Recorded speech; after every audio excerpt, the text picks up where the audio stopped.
যারা সুন্দর হতে চান আমি আপনাদের একটু মনোযোগ নিব।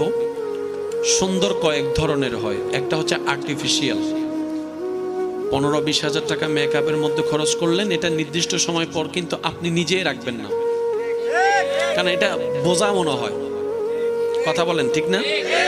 মনে রাখবেন সুন্দর কাকে বলে। আশা করি আমার ভাইয়েরা কথাটা একটু ক্যাচ করার চেষ্টা করবেন। সুন্দর কাকে বলে? সুন্দর মানে সেটা নয় যেটা চোখে লাগে।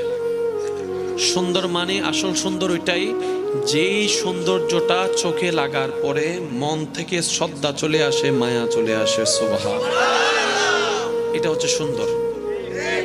এটা কি ফর্সা মানে সুন্দর নয়, যেটাকে দেখে চোখও শীতল হবে, মনের মধ্যে শ্রদ্ধা আসবে, সম্মান আসবে।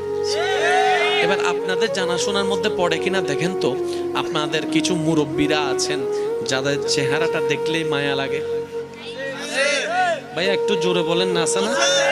কিছু মুরব্বী আছে না যাদের চেহারা দেখলে মায়া লাগে।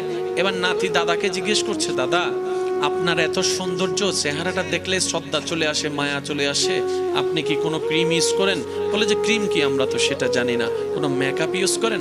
বলে যে সেটা জানি না। তো এত সৌন্দর্যটা আপনার চেহারা থেকে নূর ঝরে পড়ছে, যেটা আমরা বলি আর কি, এত সৌন্দর্য পেলেন কোথায়? বলে যে বেশি কিছু করি নাই, আমি বুঝ হওয়ার পর থেকে আমি প্রত্যেক দিন ফজরের অজু করে ফজরের নামাজটা আমি আদায় করা শুরু করেছি। সুবহানাল্লাহ।